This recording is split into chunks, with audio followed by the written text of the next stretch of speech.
காதலுக்கும் காமத்துக்கும் நிறைய வித்தியாசம் இருக்குது. கண்ட மேலே காதல் வருது, அதுக்கு பேர் காமம். காதல் என்பது ஒருவர் மேலே தான் வரணும், அது காதல்.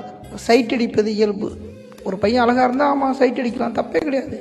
அதுமாதிரி ஒரு பொண்ணு அழகாக இருந்தால் பசங்க நாங்களும் சைட் அடிப்போம். அதனால் போய்ட்டு அந்த பொண்ணு கூட குடும்ப நடத்தலாம் ஆசைப்பட்டதில்லை, அந்த பொண்ணு அடையலாம் ஆசைப்பட மாட்டோம். ஓகே அழகாக இருக்கிறா, சிரிக்கிறா, ஓகே எங்களுக்கு பிடிச்சிருக்கு, சைட் அடிக்கிறான், அவ்வளோதான். ஆனால் நீங்கள் அப்படி இல்லைப்பா. எந்த பையன் பிடிச்சிட்டானோ அவனை உடனே பாய் பெஸ்ட்டியாக வச்சுக்கிட்டு எங்களை பழி வாங்க வேண்டியது. எங்களை பழி வாங்க வேண்டிய அவசியம் உங்களுக்கு என்ன? பழகணும், ஓகே பிடிக்கல சொல்லிட்டு போக வேண்டியதானே. எங்ககிட்டையும் பேசிக்கிட்டு அங்கேயும் பேசிக்கிட்டு கடைசியில் அங்கே தெரிஞ்சு ஏன்டி இப்படி பண்ணுறங்கிறப்ப இவன் ரொம்ப சந்தேகப்படுறான், இவனுக்கு நமக்கு செட் ஆகாதுன்னு ஒரே இதை டப்புன்னு கட் பண்ணிட்டு போயிட்டே இருக்கிறீங்க. நீங்கள் பண்ண தப்பு என்ன அதை சொல்லிட்டு போங்கடி உங்கள் ஃப்ரெண்ட்ஸுக்கும் எங்கள் ஃப்ரெண்ட்ஸுக்கும். அதை விட்டு மொத்தமாக சொல்லிட வேண்டியது, என் மேலே சந்தேகப்படுறான்ட்டு. என்னத்தான் பாசமாக பழகினாலும் பழி எங்கள் மேலே தான் போட்டு போவீங்க. உங்கள் புத்தி அப்படி தானே.